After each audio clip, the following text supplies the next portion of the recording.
Hey guys, तो आज हम देखने जा रहे हैं 20th सेंचुरी वॉइस के वॉल्यूम 10 को। और अगर आपने पिछले पार्ट्स अभी तक नहीं देखे हैं तो आपको डिस्क्रिप्शन और कमेंट सेक्शन में प्लेलिस्ट का लिंक मिल जाएगा। तो चलिए बिना किसी देरी के इस वीडियो को शुरू करते हैं। तो कहानी शुरू होती है और पुलिस ने पूरे चर्च में रेड मार दी थी, जहां सभी लोग अपनी जान बचाते हुए भाग रहे थे। और जो अभी अभी हुए इंसिडेंट के बारे में सोच रहा था। काकुता पूछता है, क्या तुम अपनी लास्ट होप से मिले? और ओर्चो बताता है, हाँ। जिसके बाद वो लोग पुलिस से बचते हुए बिल्डिंग से एस्केप करते हैं। दूसरी तरफ दोनों बॉस भी वहां से जा रहे थे, पर तभी काना उन्हें रोकती है और उसका साथ देने कहती है। जिस पर थाई बॉस कहता है, जो आदमी खिड़की से कूदकर तेरे सामने आया था, मैं उसे जानता हूँ, वो शोगन है। अंडरवर्ल्ड में बहुत पहले हर कोई उससे डरता था। मैं उस आदमी के साथ नहीं उलझना चाहता। और चाइनीज बॉस भी वही कहता है। पर तभी वो दोनों बॉस एक दूसरे को देखते हैं और हाथ मिला लेते हैं। और ये एक बहुत बड़ी बात थी, क्योंकि इनके हाथ मिलाने का मतलब था कि अब चाइनीज और थाई माफिया एक साथ थी। फादर कहता है कि काना एक बहुत बड़ी बाजी जीत गई है और चोनो सभी को टाइम प्रोवाइड करने के लिए पुलिस को अंदर आने से रोकने चला जाता है और सभी वहां से जाने लगते हैं। बाहर चोनो सभी को अंदर जाने से मना कर देता है, ये बोलते हुए कि एक इम्पोर्टेंट एविडेंस अंदर है और इस रेड से बर्बाद हो सकता है। और चोनो सभी को रोक देता है। जिसके बाद काना युकिची को लेकर रामेन शॉप में आती है, पर युकिची उसे कहती है, मुझे पूरा यकीन है कि चर्च में वो आदमी ओर्चो था। वो अभी भी लड़ रहा है, मैं भी लड़ रही हूँ। हम अब पीछे नहीं हट सकते। तुम केंजी के सिस्टर की बेटी हो, पर अब तुम मेरी बेटी हो। जो केंजी मेरे पास छोड़कर गया था, उसने मुझे कहा था, मरना मत। और काना की आंखों में आंसू आ जाते हैं। जिसके बाद सीन एक बैंड की तरफ जाता है, जहां कोइजुमी शो के बाद उन मेंबर से बात करती है कि उनका एक और साथी उनके साथ क्यों नहीं है। और हमें पता चलता है कि उन्होंने उस पुराने बंदे को बैंड से निकाल दिया, क्योंकि वो अपने अलग ही गाने बना रहा था और अजीब सी बातें कर रहा था कि डेविल को उसने अपनी सोल बेच दी है, जिसके बदले डेविल ने उसे कुछ खास सिखाया है। पर वो डेविल उसे देखता रहता है और उसे कभी भी लेने आ सकता है। जिसके बाद डरते हुए कोइजुमी नींद से उठती है। वो इस वक्त अपने कमरे में थी, पर उसे सब कुछ याद था। पर वो फ्रेंड का चेहरा भूल चुकी थी। फ्रेंडशिप पार्टी को लगता है कि उन्होंने कोइजुमी का ब्रेन वॉश कर दिया है, इसलिए वो उसे आजाद कर देते हैं। पर कोइजुमी को सब कुछ याद था। जिसके बाद कोइजुमी स्कूल जाती है और उससे पता चलता है कि पुराने इंग्लिश टीचर को गर्ल्स वॉशरूम में पीक करते हुए देख लिया गया था, इसलिए अब उनके लिए एक नया इंग्लिश टीचर आने वाला था। और तभी उसकी फ्रेंड बताती है कि वो सामने से आ रही लड़की ही काना है। और गॉड की बात कोइजुमी को याद आती है और वो काना को रोकती है। काना पूछती है कि आखिर तुम्हें क्या चाहिए, और कोइजुमी तो कुछ बोल ही नहीं पाती। वो बड़बड़ाने लग जाती है और काना वहां से चली जाती है। दूसरी ओर युकिची और वो गॉड भी मिल जाते हैं। युकिची कहती है, मैंने तुम्हें टीवी में कई बार देखा है। जिस पर गॉड पूछता है कि तो आखिर तुमने मुझे कभी कांटेक्ट करने की कोशिश क्यों नहीं करी? और युकिची कहती है, क्योंकि मुझे नहीं पता कि तुम दोस्त हो या दुश्मन। जिस पर गॉड पूछता है, तो मैं दोस्त हूँ या दुश्मन? युकिची कहती है, मुझे बस इतना पता है कि तुम्हारे पास पैसा है। गॉड कहता है, तो तुम लड़ोगी। मुझे पता है तुम उस तरह की औरत नहीं हो जो यहाँ तक पहुँचकर हार मान ले। कोइजुमी को सपने में फिर से तोमोदाची लैंड के विजन्स आते हैं और वो डरते हुए नींद से उठती है। स्कूल जाकर वो काना पर नजर रखती है। काना अकेली रहती है, हमेशा पढ़ती रहती है और एक ओल्ड कैसेट से गाने सुनती थी। और स्कूल के बाद वो कुछ खतरनाक प्लेसेस पर नूडल्स डिलीवर करती थी, जहाँ सारे गैंगस्टर्स उसके आगे झुकते थे और उसे अपनी गाड़ी में छोड़कर भी आते थे। इतनी नजर रखने के बाद कोइजुमी को सिर्फ इतना ही पता चला था कि काना को डोनट्स बहुत पसंद है। और तभी टीवी में फ्रेंड की एड आती है और काना बहुत ज्यादा भड़क उठती है। वो चैनल चेंज करने कहती है और गुस्से में वहां से निकल जाती है। कोइजुमी जब काना को जाते हुए देख रही थी, तभी वहां एक आवाज आती है। वहां ताकासुगी बैठी थी। वो पूछती है, आखिर तुम्हें उसमें इतना इंटरेस्ट क्यों है? और एक कॉल में ताकासुगी बोलती है कि उन्होंने गलती से एक रॉन्ग पर्सन को बाहर भेज दिया है, उसे हमें तोमोदाची वर्ल्ड भेजना होगा। और कोइजुमी एक्टिंग करने लगती है कि मुझे तो कुछ समझ नहीं आ रहा, मेरा तो ब्रेन वॉश हो चुका है। पर इसका कोई फायदा नहीं था। कोइजुमी सारी चीजें अपने पेरेंट्स को बताती है, पर उसके पेरेंट्स तो बस कोइजुमी के लिए खुश थे, क्योंकि जो कोई भी तोमोदाची लैंड जाता है उसका एडमिशन बेस्ट यूनिवर्सिटी में आसानी से हो जाता है। वो लोग कोइजुमी की बातों को सीरियस नहीं लेते। और कोइजुमी अपने कमरे में चली जाती है। वो योशित्सुने का कार्ड निकालती है और पीछे दिए एड्रेस पर पहुंच जाती है। कोइजुमी के पास सिर्फ 48 घंटों का ही टाइम था। वहाँ दूर में कोइजुमी को सिर्फ एक फोन बूथ मिलता है। अंदर जाते ही अपने आप फोन रिंग होता है। फोन पर योशित्सुने पूछता है कि आखिर तुम्हें क्या चाहिए, और कोइजुमी सब कुछ एक्सप्लेन करती है। और योशित्सुने बोलता है कि मैंने तुम्हें कहा था ना कि सब कुछ भूल जाओ। पर फिर वो पूछता है कि आखिर तुमने क्या देखा था, और कोइजुमी बताती है कि वो चेहरा कितना डरावना था और इस बारे में उसने काना से भी बात करने की कोशिश करी थी। काना का नाम सुनते ही योशित्सुने पूछने लगता है कि अभी वो कैसी है, और जब कोइजुमी काना के बारे में उसे बताती है तो योशित्सुने रोने लगता है। योशित्सुने कहता है कि मैं इस वक्त तो कुछ नहीं कर सकता, पर मैं तुम्हारी मदद जरूर करूंगा, और अगर मैं टाइम पर नहीं पहुंचा तो हम सीधा तोमोदाची वर्ल्ड में ही मिलेंगे। क्लास के समय वो नया इंग्लिश टीचर आता है और कोइजुमी के सामने वो सीन दोबारा रिपीट होता है। वो चेहरा वही था। कोइजुमी जोरों से चिल्लाती है और बेहोश हो जाती है। टीचर उसे मेडिकल रूम में छोड़कर आता है और फिर अपनी क्लास कंटिन्यू करता है, और फाइनली हम उस टीचर का चेहरा देखते हैं। ये इतना भी डरावना नहीं था। नर्स ऑफिस में होश आने के बाद वो काना से मिलती है जो नेक्स्ट बेड पर थी। कोइजुमी कहती है प्लीज मेरी बात सुनो, मैं योशित्सुने से मिली थी। और इतना सुनते ही काना पूछती है कहाँ? तुम योशित्सुने से कहाँ मिली थी? और कोइजुमी बताती है तोमोदाची लैंड में। और वो काना से मदद मांगने लगती है कि प्लीज मुझे बचा लो, वो लोग मुझे तोमोदाची लैंड में भेज देंगे और मुझे मार देंगे। काना उसे शांत करती है और उसे सब कुछ डिटेल में बताने कहती है। और कोइजुमी तोमोदाची लैंड से लेकर वर्चुअल अट्रैक्शन सब कुछ के बारे में काना को बताती है। काना पूछती है तो तुमने उसे देखा, वो कैसा दिखता था? कोइजुमी डरती है और कुछ नहीं बोलती। काना चिल्लाकर पूछती है कि आखिर फ्रेंड कैसा दिखता है, और हम उसे देखते हैं। शरीर बच्चे का और सर आदमी का।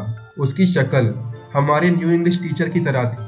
और काना कोइजुमी को शांत करती है, उसे भरोसा दिलाती है कि उसे कुछ नहीं होगा और बाकी की बातें वो घर चलकर करेंगे। जिसके बाद काना उसे वेट करने कहती है। काना भागते हुए स्टाफ रूम पहुंचती है और उस टीचर के बारे में पूछती है। दूसरी तरफ कोइजुमी अपना बैग लेने क्लास में आती है। वो टीचर उधर ही बैठा था। वो कोइजुमी को देखकर मुस्कुराता है और बोलता है मेरा नाम सादा कियोशी है और मेरे पुराने स्कूल में स्टूडेंट्स मुझे सादा कियो कहते थे। काना कोइजुमी के पास वापस आती है, पर वो वहाँ नहीं थी और ना ही वो अपनी क्लास में थी।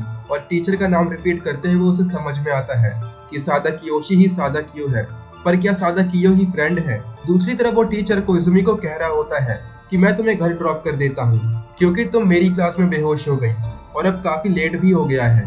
कोइजुमी पहले मना करती है, पर फिर उस कार को वो देखती है और टीचर बताता है कि ये कार जेम्स बॉन्ड ने मूवी में ड्राइव करी थी और अब ये सेम मॉडल मेरे पास भी है।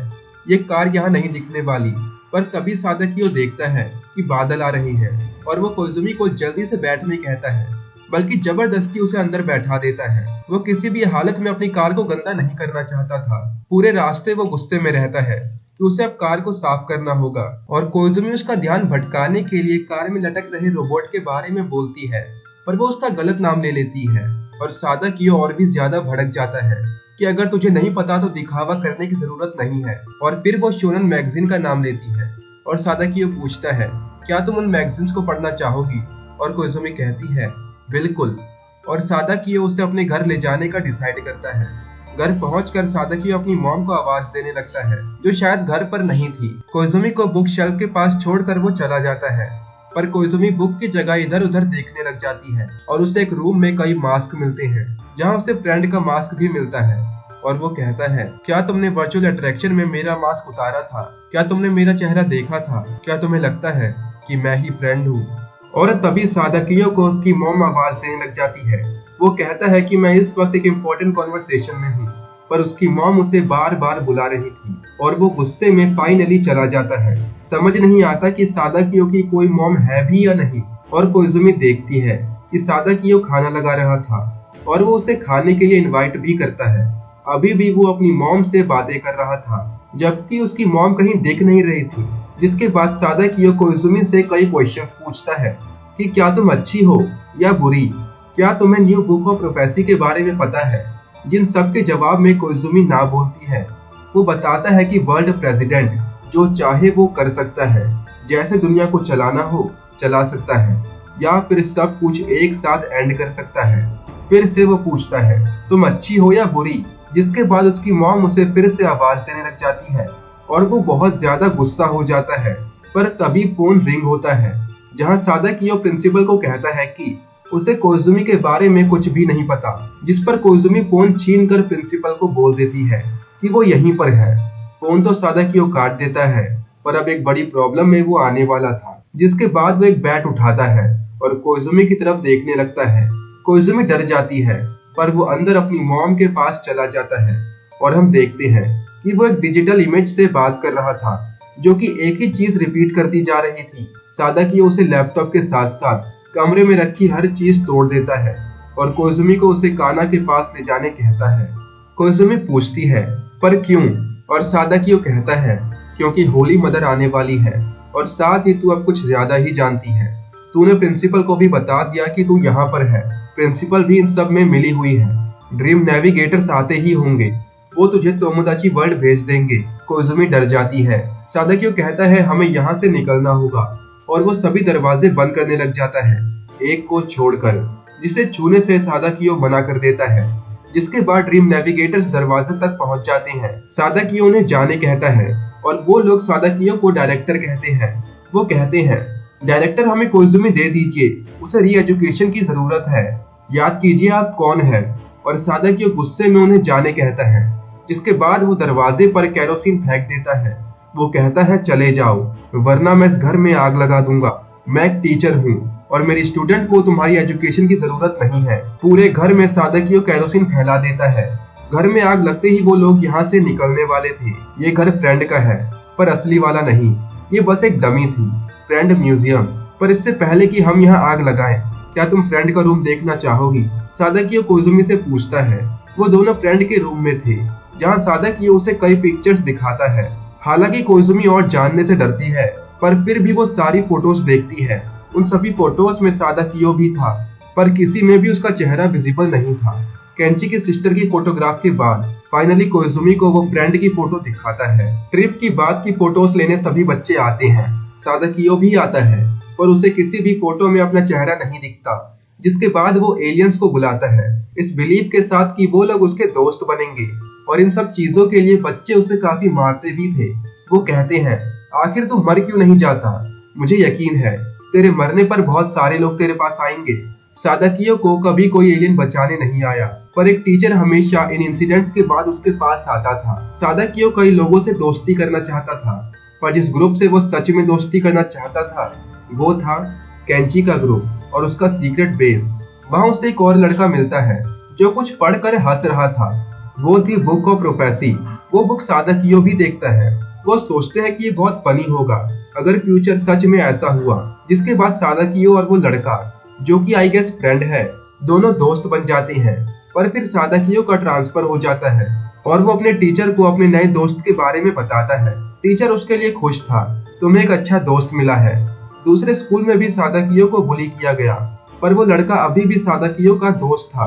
वो सादाकियो को कहता था कि तुम मेरे बिना कुछ नहीं कर सकते, और वो हमेशा उसे कुछ ना कुछ करने कहता। उस पर गुस्सा होता और सादाकियो कहता है कि वो हमेशा मुझे अपने स्लेव की तरह ट्रीट करता था, इसलिए मैं उसे धोखा दे रहा हूँ।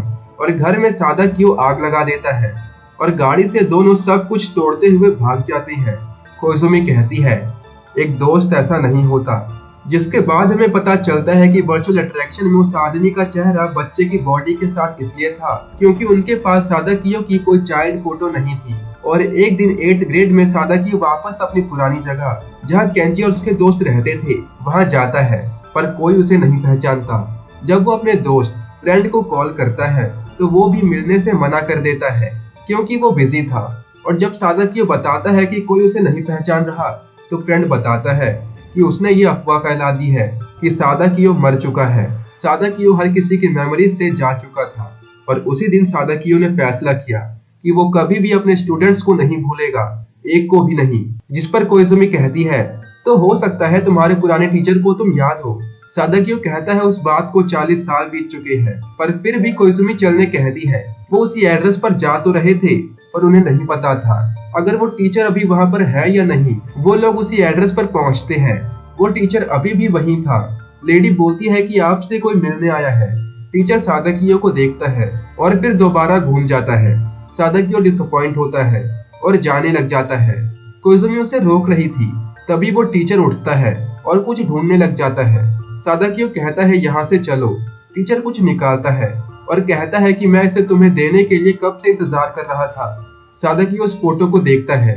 टीचर ने ये फोटो फील्ड ट्रिप पर ली थी। सादाकियो की आंखों में आंसू आ जाते हैं क्योंकि वो एक लौती फोटो थी जिसमें उसका चेहरा दिख रहा था। काना के बचपन में केंजी एक स्पून को बेंड करने की कोशिश कर रहा था। बचपन में भी जब उसने स्पून बेंड करने की कोशिश करी थी तो सादाकियो ने कहा था कि तुम ट्रिक्स यूज नहीं कर सकते, और इसलिए मुझे पता है कि सादाकियो फ्रेंड नहीं है क्योंकि फ्रेंड तो सिर्फ ट्रिक्स ही यूज करता है। प्रेजेंट में काना टीचर पर चिल्लाती है क्योंकि बुक में सादाकियोशी का एड्रेस नहीं था। तभी प्रिंसिपल आती है और बोलती है कि मैं सादाकियोशी से ही मिलने जा रही हूँ, अगर तुम चाहो तो मेरे साथ आ सकती हो। कार में प्रिंसिपल कैजुअली बातें करती है कि कैसे वो बहुत खुश है जब से काना ने लड़ाई झगड़ा छोड़ दिया है और अब वो रोज स्कूल आने लगी है।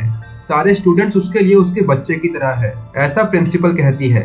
प्रिंसिपल बीच में काना की मॉम और होली मदर की भी बातें करती है, जहाँ काना बहुत कुछ पूछती है पर प्रिंसिपल उसे कुछ भी क्लियरली नहीं बताती और कॉल पर ताकासुगी से कनेक्ट करती है, जहाँ वो काइंड ऑफ कोड लैंग्वेज में बातें कर रही थी, इसलिए कॉन्वर्सेशन क्लियर नहीं होती। जिसके बाद प्रिंसिपल बताती है कि सादाकियोशी भी तुमसे बात करना चाहते हैं, पर क्यों वो नहीं बताती, और वो सादाकियोशी से कॉल कनेक्ट करती है। और ये वही वक्त है जब कोइजुमी चिल्लाती है और कोइजुमी की आवाज से काना शॉक रह जाती है और ये इन्फॉर्मेशन प्रिंसिपल ताकासुगी को दे देती है, और यहीं से ड्रीम नेविगेटर्स सादाकियो तक पहुंचे थे। काना पूछती है प्रिंसिपल आखिर आप हो कौन, और प्रिंसिपल स्माइल करते हुए कहती है अगर तुम पूछो तो शायद मुझे उनसे बात करने का मौका मिल जाए। काना कहती है किनसे, और प्रिंसिपल बोलती है मेरे फ्रेंड और तुम्हारे डैड। और काना पर तो मानो बिजली गिर पड़ती है। एक बार फिर से जब हम पास्ट को देखते हैं, जहां रेस्टोरेंट से जाने के बाद काना की प्लेट की चम्मच मुड़ी हुई थी और प्रेजेंट में प्रिंसिपल की कार के सारे सिस्टम में आग लग जाती है, जैसे मानो ये काना ने अपनी साइकिक एबिलिटीज से किया हो। कार एक्सीडेंट में प्रिंसिपल बेहोश हो जाती है और काना अभी भी शॉक में थी कि उसका बाप ही फ्रेंड है। और गाइस वॉल्यूम 10 यहीं पर एंड होता है। अगर आपको ये वीडियो अच्छी लगी हो तो लाइक कर देना, एम करते हैं 150 लाइक्स के लिए, और अगर चैनल पे नए हो तो सब्सक्राइब कर देना। मैं मिलता हूँ आपसे नेक्स्ट वीडियो में, तब तक के लिए बाय बाय।